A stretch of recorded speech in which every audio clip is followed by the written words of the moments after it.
you're a smart, handsome, brilliant man in a shark costume. Who am I to argue with a man in a shark costume?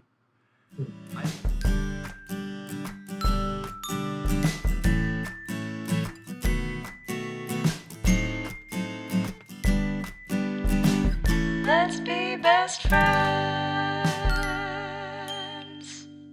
Hello, I'm Cole Sauer, and welcome to Let's Be Best Friends, a podcast where I talk to people that I barely know and try and convince them to be my best friends, because in times like these, who needs enemies?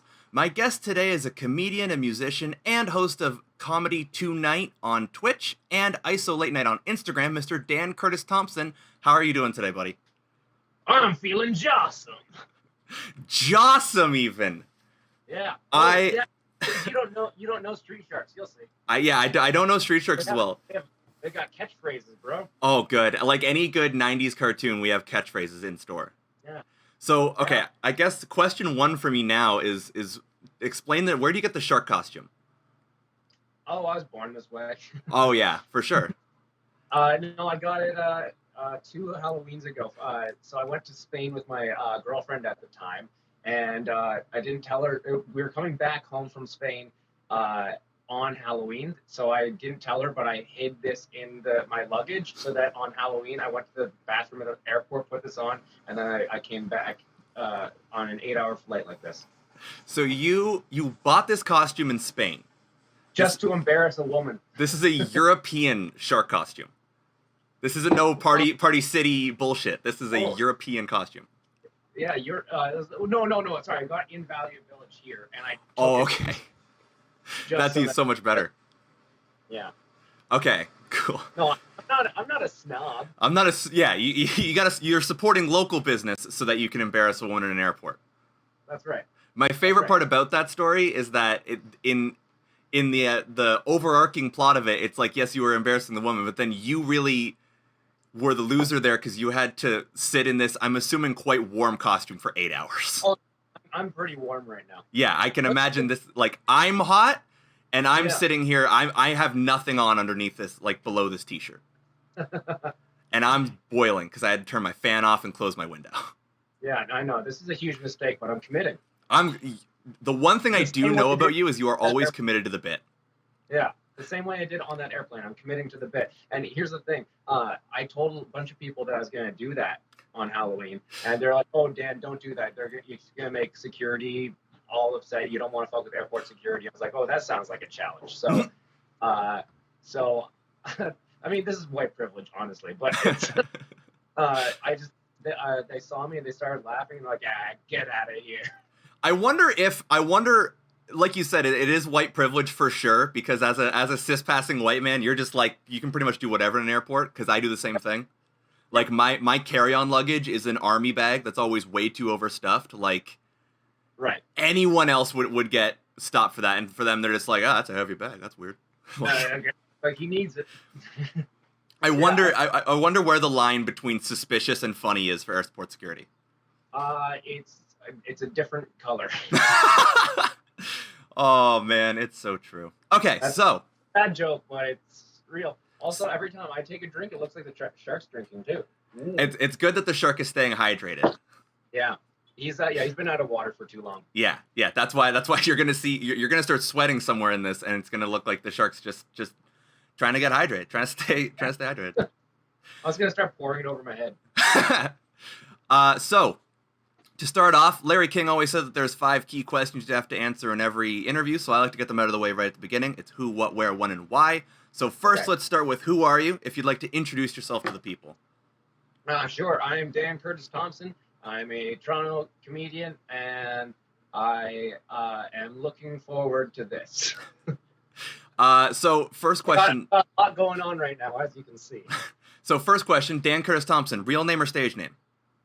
That's my real name. That's actually, it's kind of both, actually, because most people don't obviously go by their first, middle, and last name. Mm-hmm. I'm Daniel Curtis Thompson, actually, but anytime I hear Daniel, it feels like my mom is getting me in trouble. Yeah. So I like Dan better.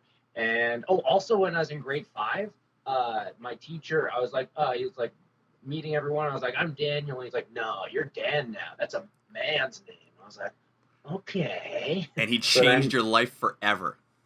Yeah, he's like, I'm gonna make you think about gender norms. I was like, ooh, hey, I'm gonna make a man out of you, son. Your name is Dan now.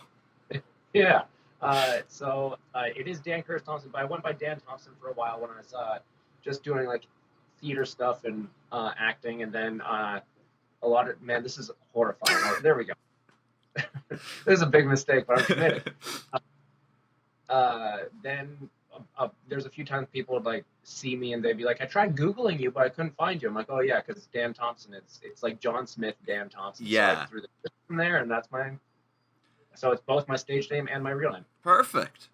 So we covered that you were a comedian. So take me through a little bit of because I know you started in theater. Mm-hmm. So take me through a bit of that journey of starting in theater and then getting into Toronto comedy and your kind of journey through Toronto comedy. Oh shit. Okay. When I was 18, I went to St. Lawrence College in musical theater in Brockville, Ontario. Nice. It's like this tiny town in this tiny college, and it was good enough school, but like it had its problems and everything. But I got out and I came to Toronto, and I was doing pretty all right with acting. As I did a Shakespeare Festival, I got hired with Sterling Festival Theatre. I've been reoccurring since then there, and I did a bunch of children's theater. But I always kind of wanted to do stand-up comedy ever since I saw Robin Williams live on Broadway. That my dad would rent for us as kids all the time. Mm-hmm. I always wanted to do that, but I didn't really know how. It just was like a kind of pipe dream. And then in like 2014, I was kind of like pontificating on that idea more and more. And then Robin Williams died that year, and that was just as sad for me as everyone else. Mm-hmm. But it kind of got me thinking, and this is kind of morbid, I guess, but I was like, like life is short. You never know when it's going to end. I've been wanting to do this, and he was the inspiration behind that. Maybe I should give it a shot. So I hosted I put together a show of a few comedians that I just like knew from around the area. Mm-hmm. We're like more acquaintances than anything else. And I put on a show called Oh Captain, My Captain, and it was a fundraiser for the Canadian Mental Health Association. All the money that we raised that night was donated in Robin Williams' name, and it was like just a Robin Williams tribute show. And it was my very first time ever doing stand-up, and I hosted it, which was insane. Wow.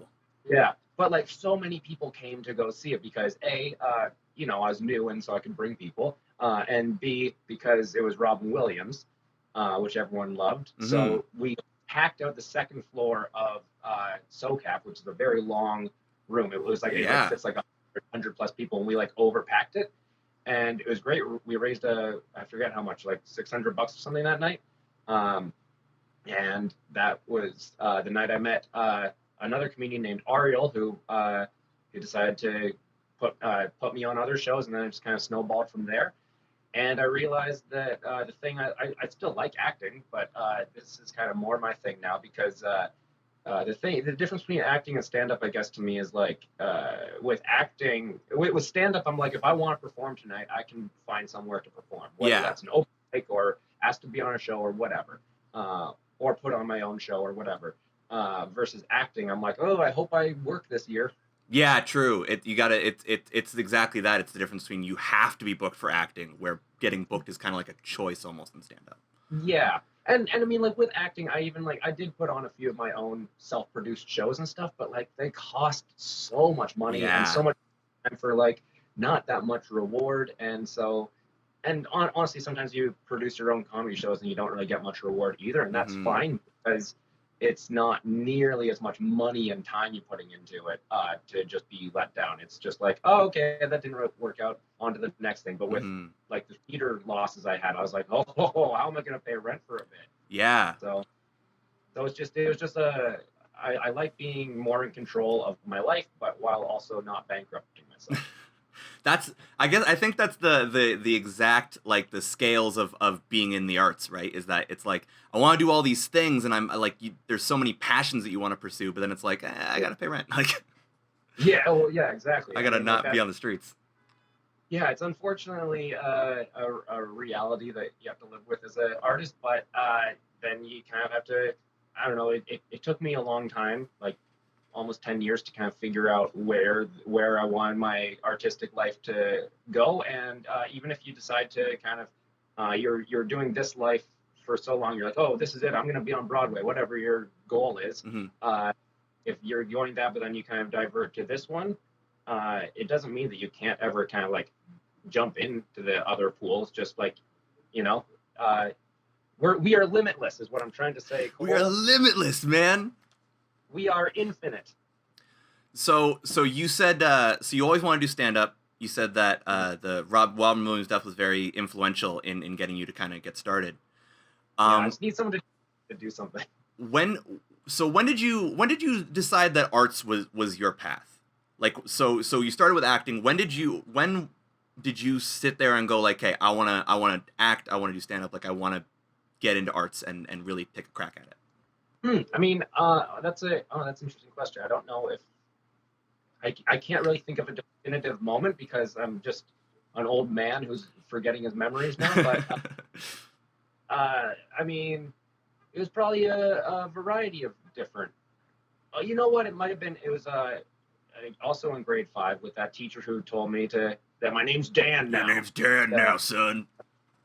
He put on like a Christmas play, if I remember. I think it was like a fucking like mishmash of a bunch of different Christmas stories, and it was really bad. But I was I played like some kind of ghost or something in some kind of Scrooge thing. I don't remember what ghost or anything. Just remember that I was a ghost in it, and at the end, this is such a prima donna thing, but at the end of the show, like at the curtain call, we're all bowing, and then and people were really going nuts for us, and everyone like walked off stage, and then I personally ran back out on stage to give an extra bow because I just loved the feeling so much.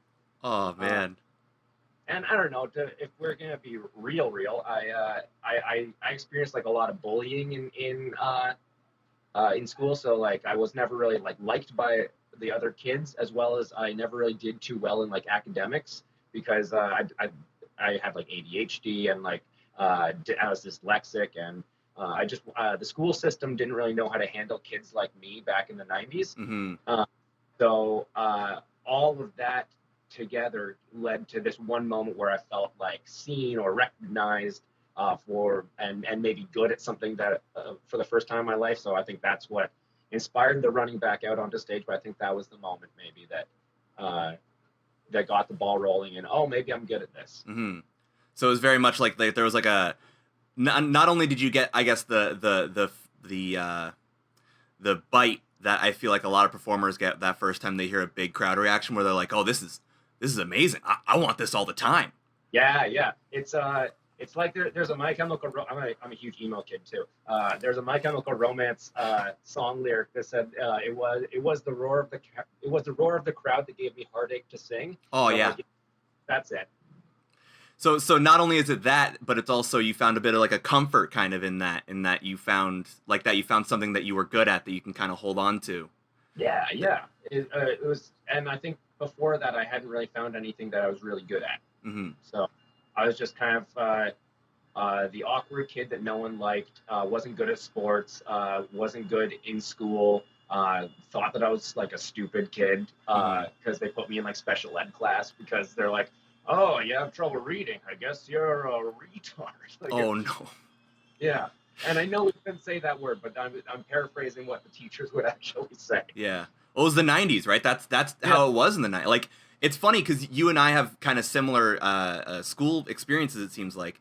And Mm-hmm. I was going through that in the early thousands when there was at least some kind of understanding of having like ADD and you know, just Sure, it still wasn't nearly where it needs to be. It probably still isn't. I mean, I can't really speak to that now, but yeah. No, yeah. That's I can't imagine what it would be like in the 90s because, you know, it seems like it's not that long ago, but realistically, it was 30 years ago. Like the amount of things that people didn't understand about it is huge.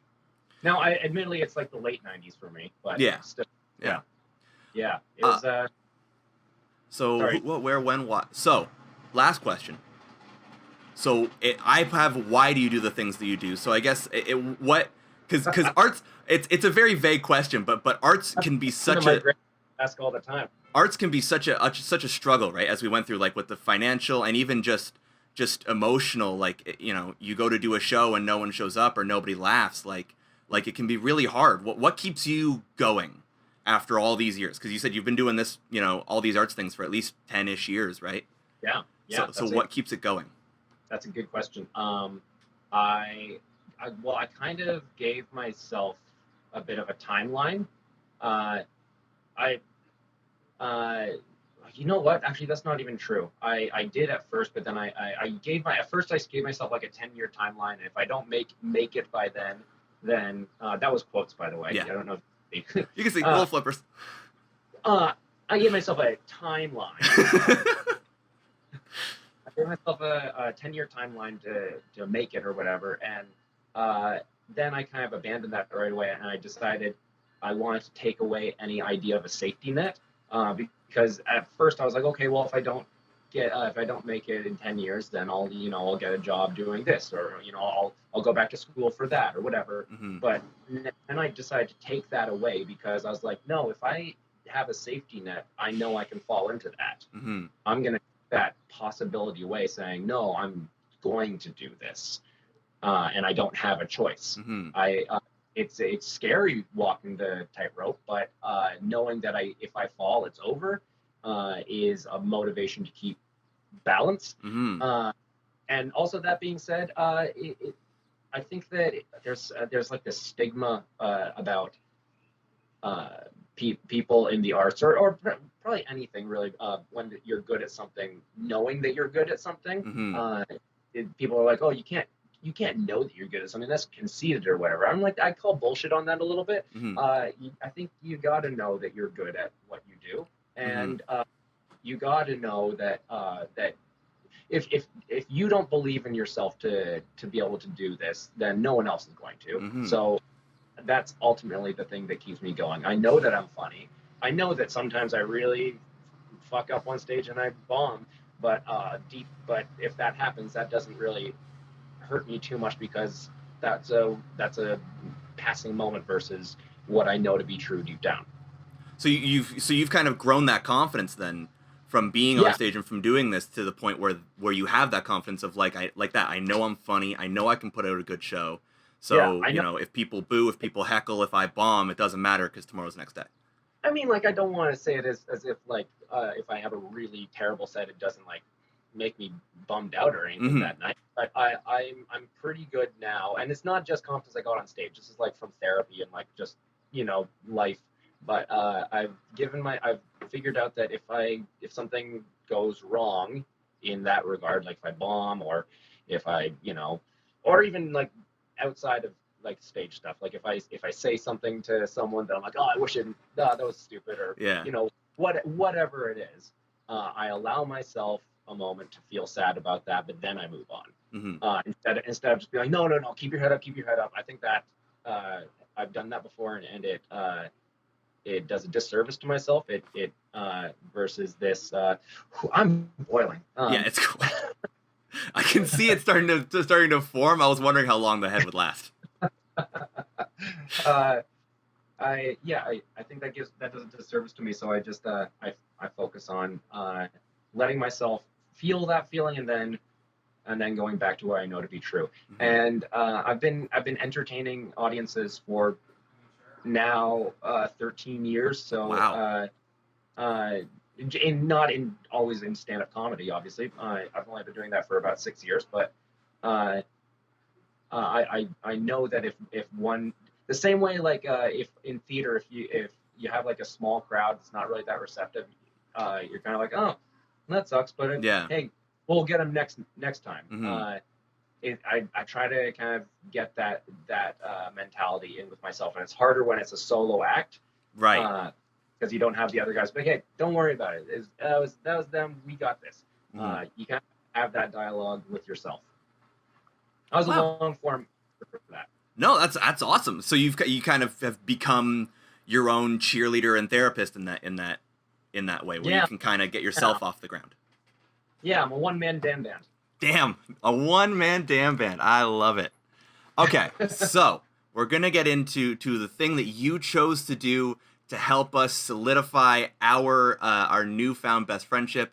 And if anyone hasn't guessed by now, judging by our beautiful costumed guest here, we're watching the first episode of Street Sharks. Oh, I loved this show as a kid, and I have not seen it since I was a kid, so I don't know if it holds up. I doubt it does. So I was gonna ask why Street Sharks. So that's the impetus here, is that you just wanted to watch a show from when you were a kid and see if it still holds up. Well, yeah, because when you asked me to do this, you're like, so like you want to like watch a video game or play something, and I was like, I don't really know what we can do. And you're like, well, we could watch something too, and I was like, well, it'd be really stupid to watch. Oh man, we should watch Street Sharks. It's honestly, it's something I've always wanted to do, because we were talking about this a bit before the show. I love watching just weird early 90s and late 90s cartoons. Like I said, I'm a big fan of Biker Mice from Mars. Yeah, that's my Street Sharks. I love that show to death. That's amazing. And when I remember I went to my roommates with we're doing Street Sharks, and they were like, what in the hell is that? And I was like, oh, we gotta Google it right now.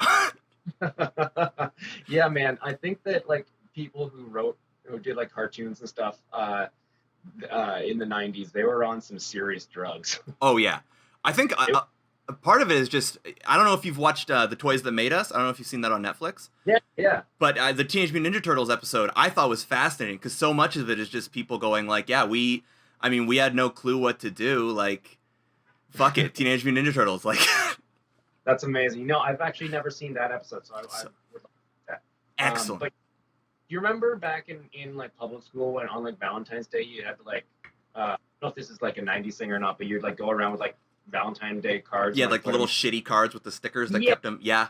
Yeah, they'd be like, Justice League ones or like Iron Man or whatever they would be. I had Street Shark ones. Nice. Yeah, man. Oh, man. Everyone. And everyone was like, you're weird. I'm like, yeah. Mine when I was a kid was Yu-Gi-Oh. I always got either Yu-Gi-Oh or Pokemon ones, because I was like the nerdy kid. So everyone else got like normal ass ones. And I would always go with, my mom would be like, you have to get Valentine's Day cards. You have to do it. It's part of the whatever. I was like, okay. Yeah. But then I get to choose them, and I always would go for either Yu-Gi-Oh or Pokemon. Nice. I always got like either Street Sharks. I think Street Sharks was actually probably only like 1 year, but like when it was like popular, then it died. But mostly it was, I did a lot of Pokemon because I like that. I never did Yu-Gi-Oh. That's a little bit after my time. But yeah. I did Batman. Ooh, man. Yeah. Oh, and Power Rangers. Ooh, okay, wait, who's your favorite Ranger? Real quick, before we start. Probably Zach, Black Ranger. That's my boy. All right, hell yeah. I liked him the best because he had cool dance moves.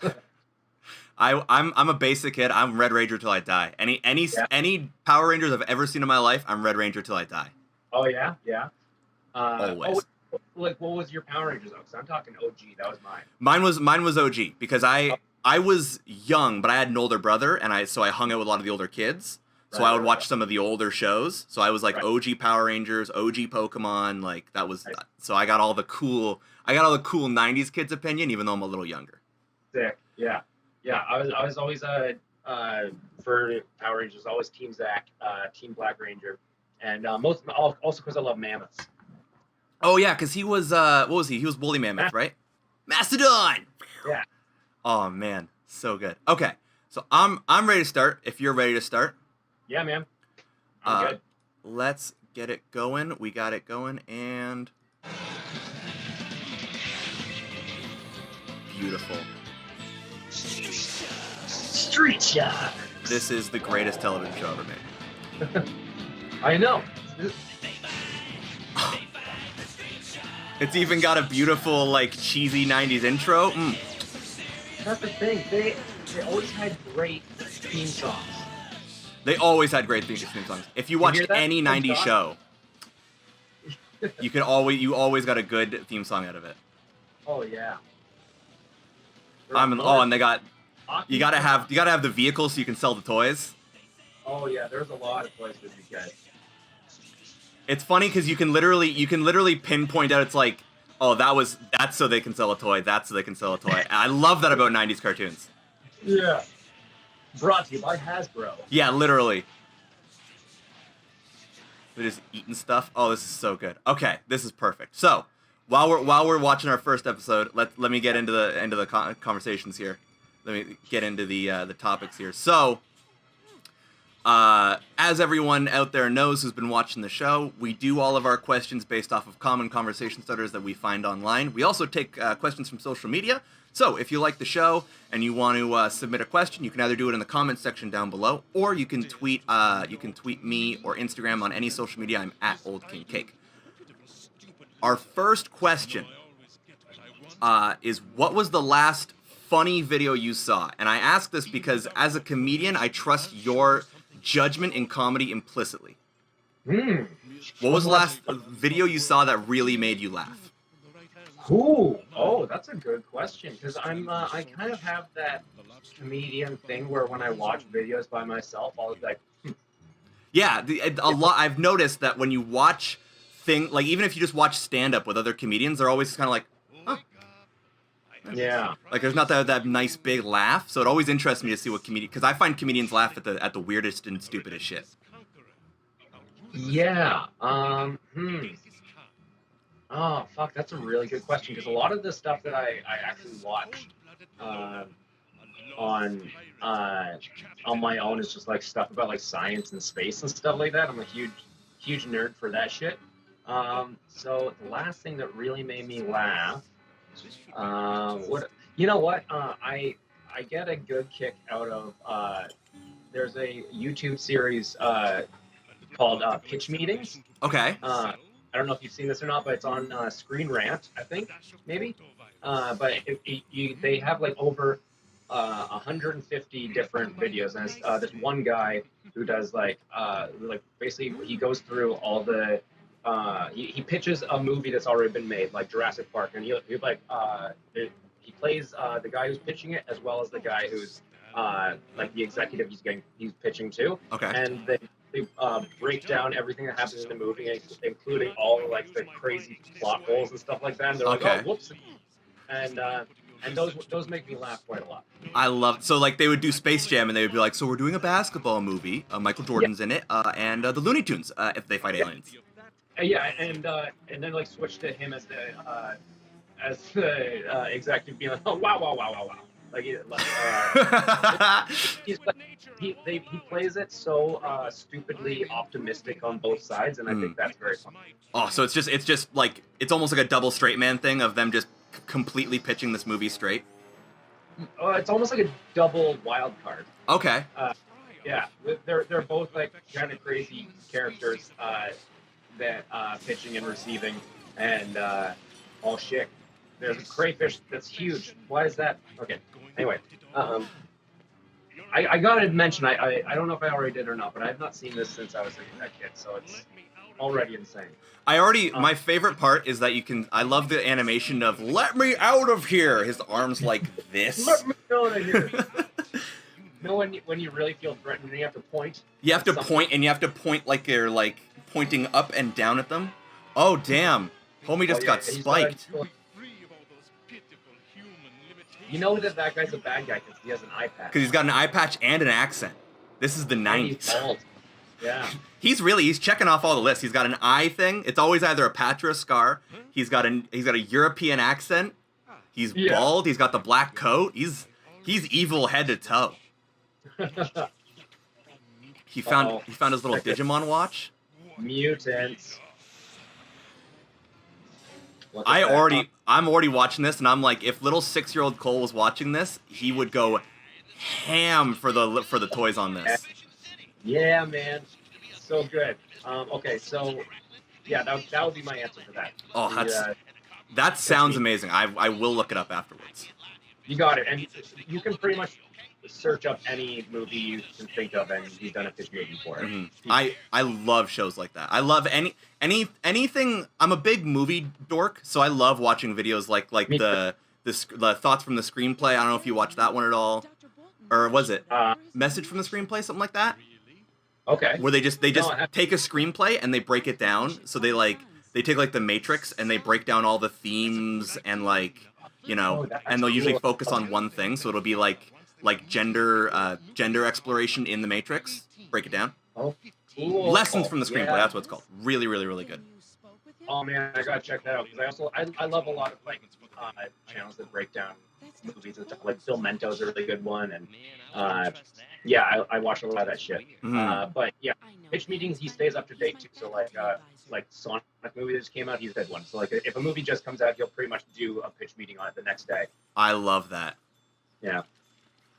Okay, our second question. Well, I think we're meeting our main characters here. Everyone seems to be. Oh yeah, these are the teenagers.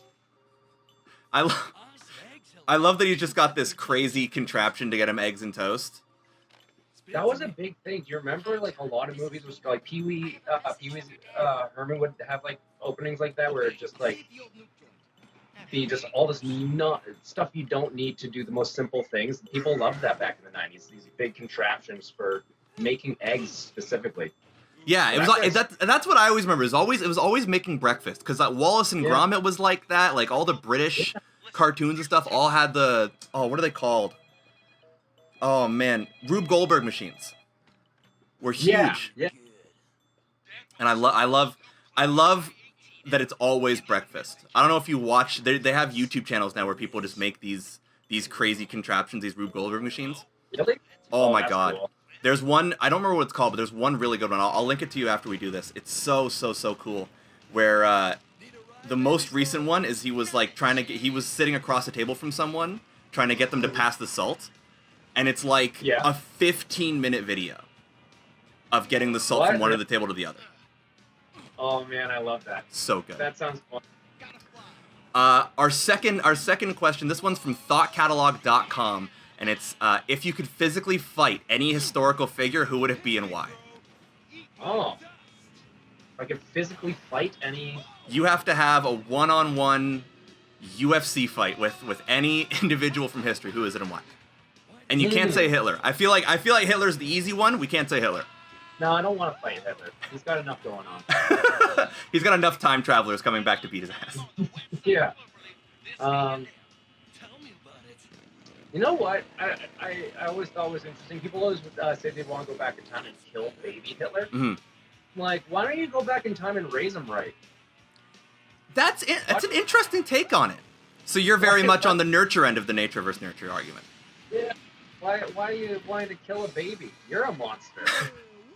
So you're gonna time travel back to 40s or whatever, early 1900s like Germany. 20s. You're gonna kidnap a child and raise it so it's no longer Hitler.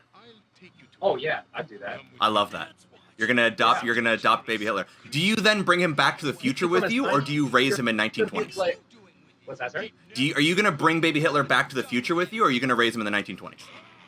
That's a good question. I mean, like, I think the internet and all the alt-right memes would just affect. That's gonna corrupt him, isn't it? Also, if I brought him back to the future, that would be like mess up something. Because if I bring baby Hitler to the future, that means World War II didn't happen. Ooh. So maybe there aren't. That's a little paradox thing. That question actually sparked something crazy. Because if you take World War II out, there's no neo-Nazis, right? Yeah. So, but there'd be something. There'd be something. Hate exists. It exists no matter what. But if I went back and raised baby Hitler, right? Maybe he'd like cure cancer, and then people, whenever someone in 2020 would say Hitler, they'd be like, oh yeah, that guy. There's a billion babies named Adolf now. Yeah. A lot of people are named Adolf after him. Oh man. And and it would be Adolf Hitler Thompson. Adolf Hitler Thompson. Yeah. That's the title of the episode. I think I'm being too optimistic and nice about Hitler right now. Yeah, I think we're gonna get people who are just like, these guys just talked about how great Hitler is for 10 minutes. I don't know if I like this show. If I could physically fight, you know what? It'd be Gandhi. Gandhi. Yeah. Explain. Tell me why you want to fight Gandhi. Because I'm not a big guy, but he's even smaller. I could win. So you're going purely off the I want to win, so I'm choosing someone who will let me win. Yeah, if I get into a fight, I don't get my ass kicked. That's fair. So yeah. Fight Gandhi. That's honestly, I didn't think of that option, but I think that is an excellent option. It's just like he's skin and bones, like as long as no one's watching, because if people are watching, you might get some heat for it. Yeah, I don't know about anyone else, but anytime I hear anything about Gandhi, I'm like, I can take him. I can take him. Hey, that I guy, can take him. beta cuck. Oh, Tell you Gandhi, that what? much. Okay, he's not. You think he's so cool? You want to know why he's so peaceful? Look at him. Yeah, it's because he doesn't get into fights. But me, I'll fight him. You're like a high school gym coach, just like, let me at him. I'll whoop his ass. Plus, like, I don't know if this is true. I hope I'm not starting a rumor, but I think I read something about him, like, being, like, domestically abusive or something. So, like, Oh yeah, he's low key actually a horrible person. Oh, there you go. So then, like, it works all the way around. Yeah, I don't know. It's one of those things that, like, it's the same thing where, like, I don't know because I haven't read up on it because I'm not smart enough to have an opinion. But people who are smarter than me that I trust the opinion of were like, oh yeah, he did like this and this and this and this, and I'm like, all right, cool, man. I guess we beat up Gandhi. Cool.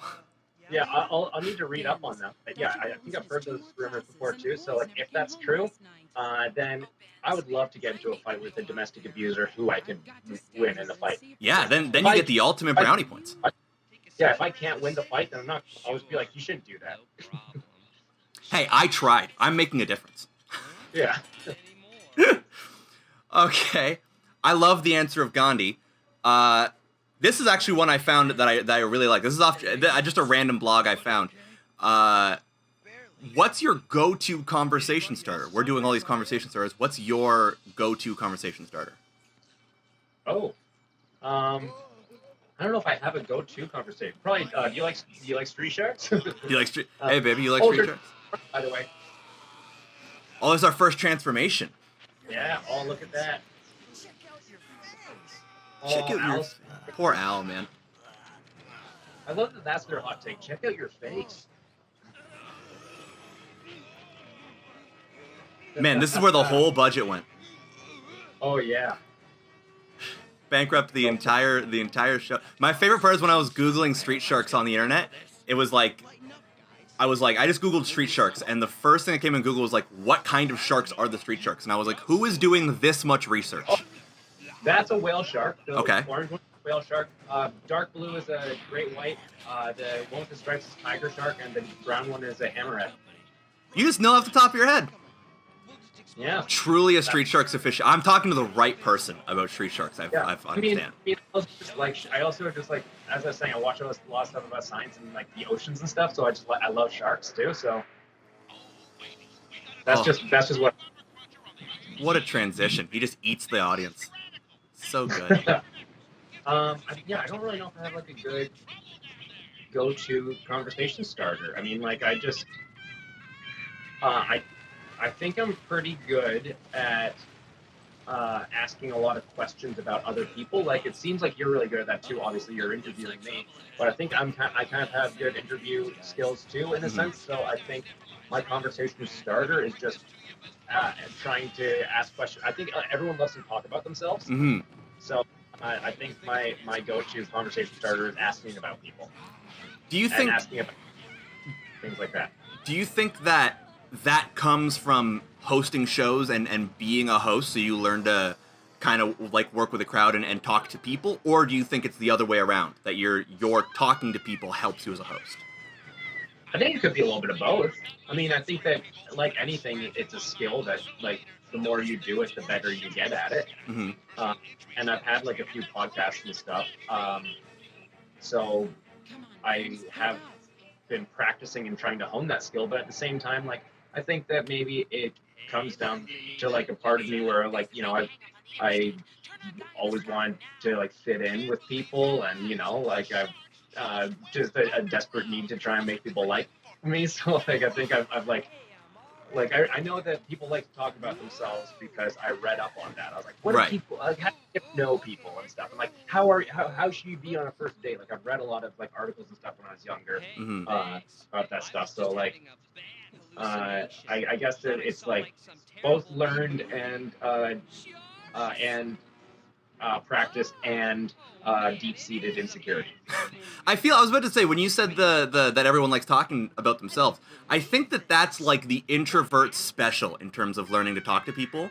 Because I feel like anyone I've ever met who has any kind of like social anxiety or has troubles like talking to people or got bullied or wasn't popular or whatever, they all have that same thing where they're like, oh yeah, everyone likes talking about themselves, so that's how I learned how to talk to people.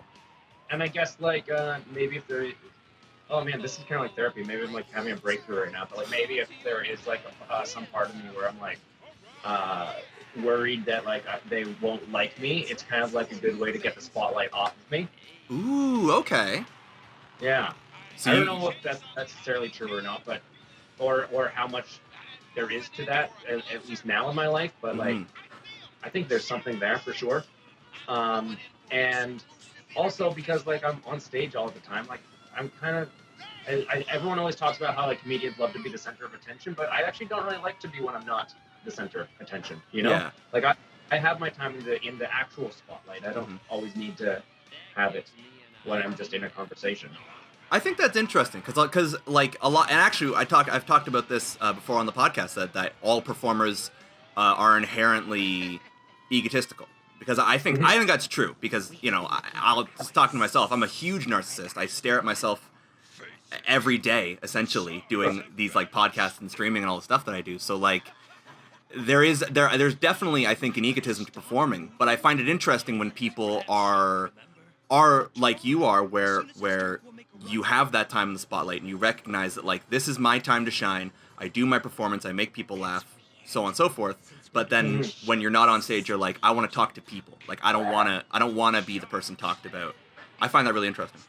Yeah, I mean like it's not as black and white as I think I'm making it out to be. Because I don't enjoy talking about myself too. Right. I don't like sharing things about me or even being the center of attention outside of being on stage. But I also like to, I don't know, I guess I like to share it more when I'm talking to someone, having like an actual connection, if that makes sense. And you know what, maybe in some egotistical way, I think that somewhere in my lizard brain, I think that if I feel like I'm asking a lot of good questions, I think there's a part of me that's like, fuck yeah, you nailed that question. You nailed it. You're nailing this conversation. Fuck yeah. But I think there's some I think there's some ego or narcissism in it as well. Hey, listen, like I said, I respect it. I don't think there's anything wrong with having some kind of ego. No, I think that it's. I think it's a healthy thing. It just means that you care about yourself. Well, yeah, I think it's there's nothing wrong with confidence. In fact, confidence is very attractive. I think where it gets unattractive is when you don't acknowledge that exists in other people too. I think that's actually, I think that's a good outlook. Yeah.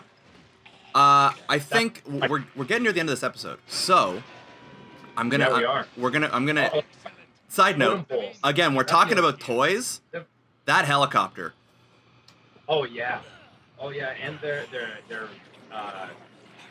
just eating totem poles. This is so culturally insensitive. Like they gotta power up or something. They gotta power up. They gotta eat some totem poles. Get some spirits or something in them. It's the 90s. It's fine. Totem poles. Oh yeah, look at the gun. That is a large and in charge laser. Good lord. Yeah. Oh yeah. Sorry, did you ask me a question? So this is gonna be our last conversation starter question here. This one is from Reddit. Okay. If you've had more than one job, which I know you have, which job taught you the most? Interesting. Which job taught me the most? Maybe. You know what? I did learn a lot about. I did learn a lot of Starbucks when I worked there for a few years. Okay. Just in terms of like, I think that like, as I'm getting older and coming more into myself, I'm not as narcissistic or egotistical as I once was. And I still got ways to go, but before how I said that I didn't have any safety net. I kind of thought of day jobs kind of as a safety net, and I think on some part of me like looked down on a performer that would have a day job. Of course, insane. Right. And so it got to the point where I wasn't doing so well financially. So I was like, okay, I need to get a job, and I got a job at Starbucks. And I think there's a part of me that was like, oh, I'm gonna be working with all these fucking losers who have to work at Starbucks. Oh, their lives are going so great. Until I had to like look at myself in the mirror and be like, oh, you're one of those losers. Who are you to say anything? And then I don't know, it kind of taught me a lot about I don't know, respecting other people and and not looking down on people. It's like I wish it's not. I kind of wish it's not something I had to learn, but it was, unfortunately, and I did. So that could be one. But then also I worked at another coffee shop called the Schmooze, and Great shop. I did. I love that shop. And I learned a lot about cooking there. So. Oh, okay. Yeah, so that's one that is like a nicer, less like monstrous lesson I had to learn. I like that the two options are like this huge introspective lesson on humility and the meaning of life, and also I learned how to make fucking great sandwiches. Yeah. Like I learned a lot about with knife skills and stuff like that. So, and I learned a few new recipes that I still make today. Oh, very cool. But I think the Starbucks one was a big lesson in humility for me. I think that's really interesting because I find we get a lot of similarities when we talk about things like this because I had the same thing. I remember when I was younger, I was very pretentious when I was younger because I was like, I'm a fucking artist. I'm a musician, and I make movies, and I'm gonna be someone someday. If you're an artist who has a day like that, exactly that. But for me, it was like, if you don't pursue your dreams, then why are you like, what's life about if you're not pursuing your dreams? It felt like a waste of time. Almost, it was like if you're gonna if you truly love art, you wouldn't be an accountant. And it was like, I look back on it, same thing, and I'm just like, oh my god, what the fuck was wrong with me? Yeah, I had the exact same outlook, and it's interesting that you said that because about the wanting to be someone someday. Because I definitely had that mindset too. Like, I'm gonna be someone. What am I doing wasting my time at Starbucks with these people? And then I think a hard lesson to learn, but a good lesson to learn was that I already am somebody, and everyone else around me is already somebody, and we will continue to evolve other. Oh, you're cutting out a little bit. Give me 1 second here. Yeah, we got some sirens. Oh. Fuck off, sirens. Okay, there we go. I was just saying that diminishing the idea that somebody is already a somebody, like the idea of being somebody someday is kind of ridiculous because you're already a somebody. And everyone else that you're around is already a somebody, and that deserves its respect. I mean, obviously, I think you're so right. Of course, you're a smart, handsome, brilliant man in a shark costume. Who am I to argue with a man in a shark costume?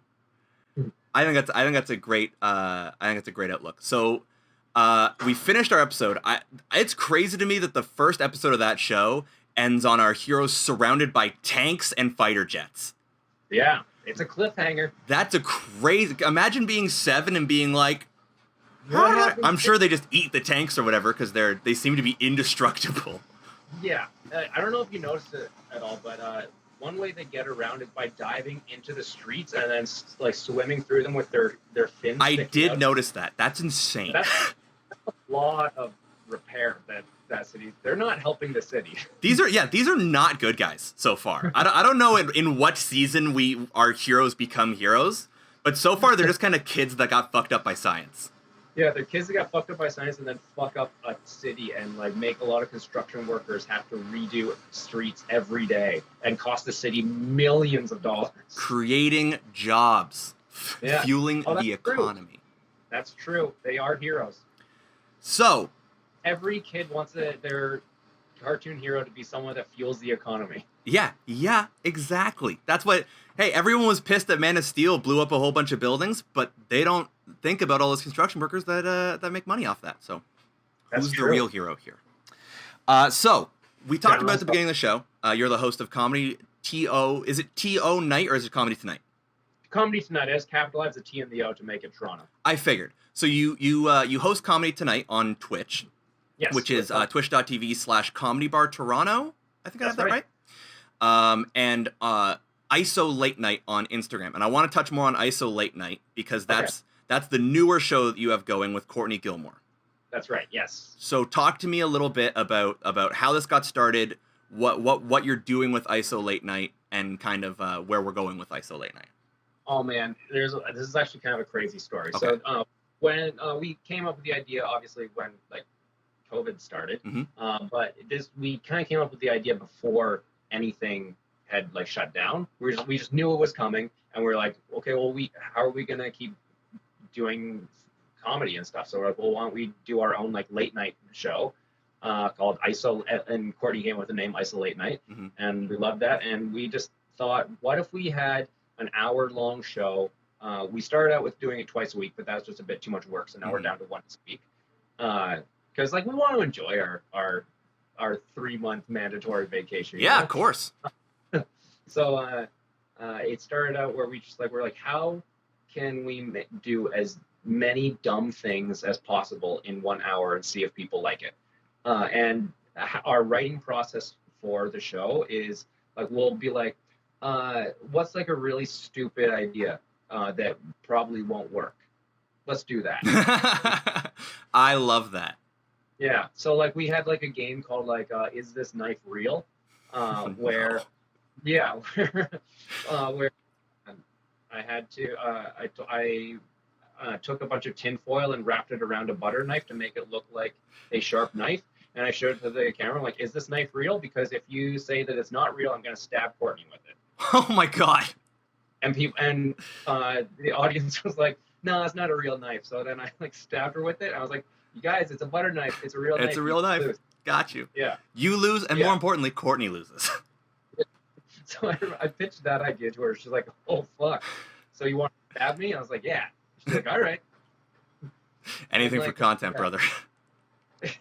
Well, we just like come up with like, I don't know. I'm trying to think of like other really stupid games. Oh, we had a game called Dick Pics. Oh, no. Where we had decided which dick pic was the best dick pic, and we would have the audience decide. But the dicks were actually like Dick Cheney, Dick Sullivan, Dick Tracy, and so that scared me. I was like, this is gonna be on Banned Stories. I know where this is going. Yeah, so we just had like audiences like vote on like who the best dick was, and we do like taste test challenges. Like we do like the Pepsi and Coke challenge, which is see if we can figure out which is different. But we let the audience decide which is which by us describing the flavors. Ooh, I like that as a twist. I think that's really cool. Yeah. So we just do like a bunch of like really dumb things. We get like guests on to come on and be like really like we had a comedian Kyle Bergstresser come on. As a jalapeno pepper who was so spicy he was always in pain. Oh.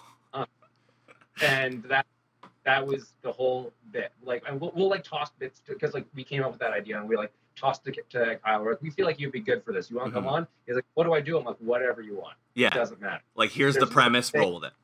Yeah. Like, there's no stakes. It's low pressure. The show doesn't matter. Just have fun. So. Our way of making money with that is we have a PayPal account. It's paypal.me/isolatenite. And we would promote that every show and people would donate. But we were noticing like no one would ever donate. So we're like, oh, whatever, this is just for us. And suddenly we made a Isolate Night Instagram page. And then out of nowhere, it was taken over. Someone had hacked the account. Oh, wow. All the people that we were following, including like me and Courtney, were not being followed anymore, and now they were being the only person who was following was this guy named Reese Muldoon, and we looked him up, and he on his page was so many things like stay tuned for Isolate Night tonight, and it turns out he's like this Australian actor, and we're like, what the fuck? He's like this middle-aged Australian actor, so we like made ourselves a new account, and we started like trolling him a little bit, being wow. We like tag him in like posts, being like, shout out to Reese Muldoon for hacking our account, and we had comedian Matt O'Brien come on and play our arch nemesis Reese Muldoon on our show. And like we were just like destroying this guy's name. That's crazy. So he thought he could destroy you, and he just gave you more content. Yeah, exactly. But then suddenly at like 4 a.m., Isolate Night, our old account, messages me being like, hey, can I have the password for the PayPal account? And I was like, no? Oh, you can have that. Oh my God. And he's like, well, it's hooked up to my email address. And I was like, what's your email address? He's like, isolatenight@gmail.com. I was like, no, that's our email address. You did. He's like, well, well, that's my email address. How does that work? I'm like, that's not how emails work. You're wrong. And nice to try. This is the worst scam attempt ever. And then he's like, well, how about this? Do you have another email address? And I'll send you one from mine to prove that I have it. And I'm like, okay, fine. So he sends an email from that account. I'm like, oh my God, he does have Isolate at Gmail. How does that work? And so after some investigating, I noticed that I made the PayPal account set up to isolatenight@gmail.com. But when I made the email address, I was a little drunk and I made isolatenate@hotmail.com. Ah. Well, whoopsie. And so I had hooked up, I created an Instagram account for isolatenight@gmail.com, which he had made. So basically I made him a Instagram account, and all of our donations had just been going to him. Oh my God. And we're like, whoopsie. And so we're like, hey, so sorry about that. Turns out, we were talking to an Australian comedian here about this guy, Reese Muldoon. Mm-hmm. Turns out this guy, Reese Muldoon, is actually like the Mr. Rogers of Australia, like the Mr. Dress Up. Like, he's beloved. Oh my God. Him. And you guys have just been trying to drag him through the mud. Yeah, and he's like mad at us for like dragging him through the mud. We're like, no, it's funny. And so we apologized to Reese, and we're like, hey, can we like come onto your show and do like a formal apology? And he's like, yeah, sure. And he's like, it's at this time, but the time difference is so fucked up between Australia. Yeah, it's like 12 or 13 hours a minute. Yeah, and I thought like his 9 p.m. was like our 7 a.m. Mm-hmm. or 7 like the next day, but it was actually like the same day, so we just missed our time to be on his show. Oh man. And so we messaged him again, like, hey, can we do it again? And he's ghosted us. So now we hate him again. Oh my God, what a story. I saw some of the posts about it. Yeah. Oh, also that night that we were supposed to be on his show, the other guest was Sam O'Neill, like from Jurassic Park. Yeah, like he's a big deal. Holy shit. Yeah. That's crazy. So we just what a tale. Yeah. Oh, it's insane. It's one of the craziest things ever. But hey, that's show business. So it's Instagram. So let me see if I get this right. It's Instagram.com/Courtney J. Gilmore, right? Yeah. Oh, yeah. So we stream from her account. So it's at Courtney J. Gilmore, or yeah, if you're on. Which I'll throw that right on the screen here for everyone involved. Yeah. Oh, and I love that. And if anyone wants to donate, what was the link to the PayPal again? Do you guys still have a PayPal, or is it just Matt O'Brien's now? We have a new one now. It's paypal.me/isolatenightto. Nice. I like it. I love the idea. I want this Battle of the Brands to survive forever. Oh yeah, me too. Because there's also another Isolate Night. You remember HQ, the trivia guys? Yeah. Yeah. I forget his name. Who was like the host of that? But the white guy, right? Yeah. Yeah. He started an Isolate Night too, and he has like Nikki Glazer on and stuff like that. And we're like, shit. well, we have the less star power, but ours is definitely the best show. And yours is grassroots. I like it. I like it the best because we got Australia, like Mr. Rogers Australia. We have the guy from GQ Trivia. Those are like our pillars, and then we have this grassroots telling everyone to go fuck themselves. Yeah, exactly. Yeah. It's like the punk rock Wayne's World version of Isolate Night. Oh, 100%. And we watched both of the other ones, and like, no disrespect, but ours is definitely a lot more high energy and insane. Yours is just pure content. Oh yeah, ours is just nonsense, and theirs are like fine. There's like kind of like just talking for an hour with someone. But ours is absolute nonsense with high stakes, with absolute stakes. So. Before we get in the lightning round, really quick, I noticed we have a celebrity cameo in the background of your video there. It's Gargoylio, is that the name? Gargoylio. Gargoylio. Yeah, this is the reason people don't fuck me. I am in love with Gorgoglio. Gargoylio, yeah, she's pretty sweet. Yeah. She's Uh, adorable. I love lizards. I think it's great, and I love the relationship that you two seem to have. oh yeah, she like yeah. Look at her. She's just hugging my fingers. Yeah. It's so cute. Yeah. She's very very sweet, and I've been quarantining at my grandparents' house. This is my actual apartment, Mhm. but that's better internet. But I've been missing her a lot, so I had her out for the show.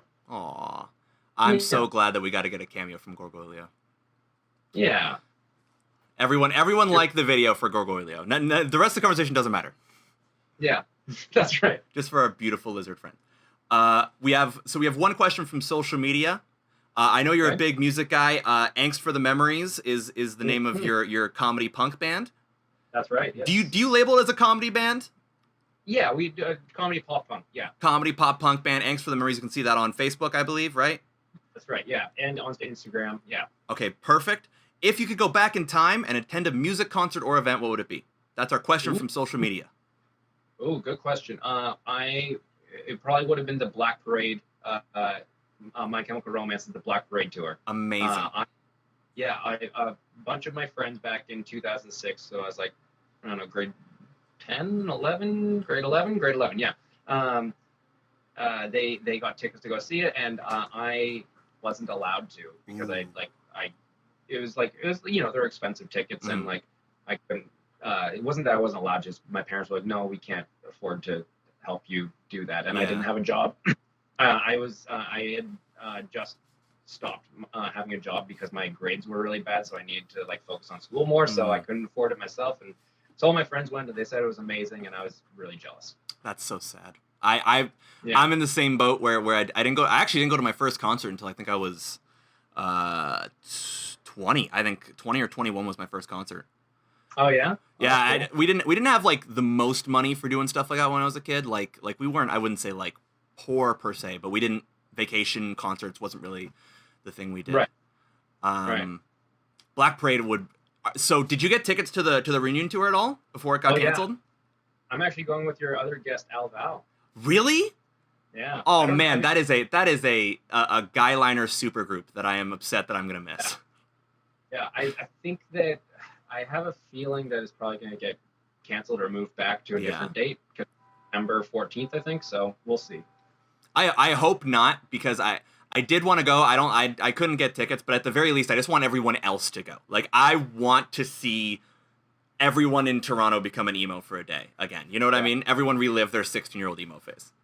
Yeah. Oh yeah. I think whatever day it's gonna be on, it's gonna be a real lot. There's gonna be a lot of mascara tears. I'm so excited for it.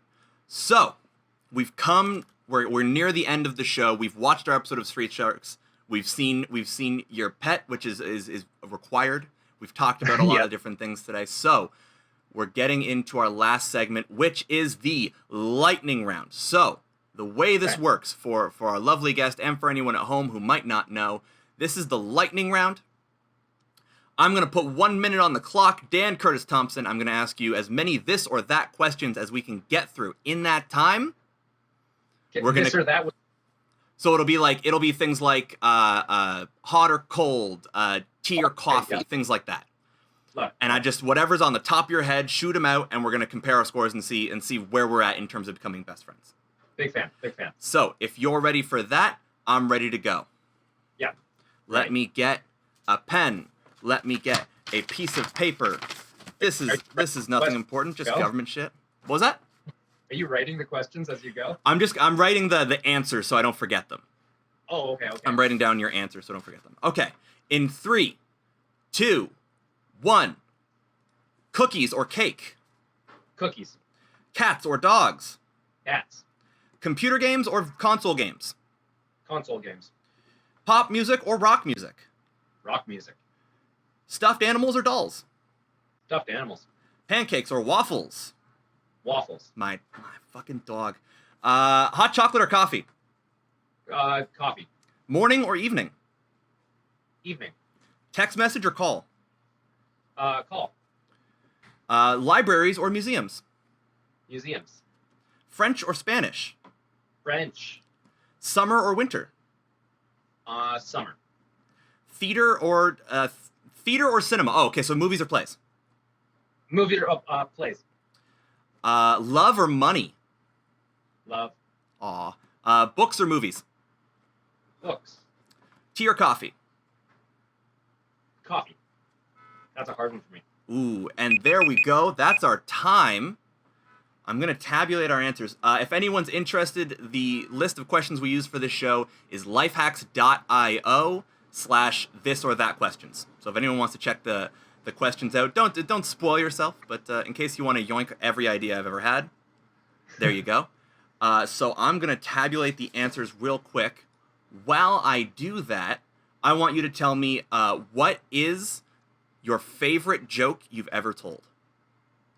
Whoa. Oh, God. What, my favorite joke I ever told? Fuck, dude. I hate all my jokes. Favorite joke I ever told. It is a complicated question because the jokes that I loved the most, I've told the most, and now I kind of am like tired of. So it's weird. It's weird to be like it's my favorite joke because it's not anymore. I've kind of gotten into this place where I've been reusing a lot of old recycled material, and like riffing on it and coming up with new stuff around it. But I'm not writing it. I'm getting into a place where I'm like I need to write kind of like all new stuff. But that being said, I think one of my favorite jokes to do, or the one that I have the most fun telling, is about Teen Jesus. Okay. It's I don't know if you know it or not, but it's I mean, like I grew up Christian. I'm not anymore, but that was my upbringing. Okay. And I always the joke is, without like doing stand up at you, is right.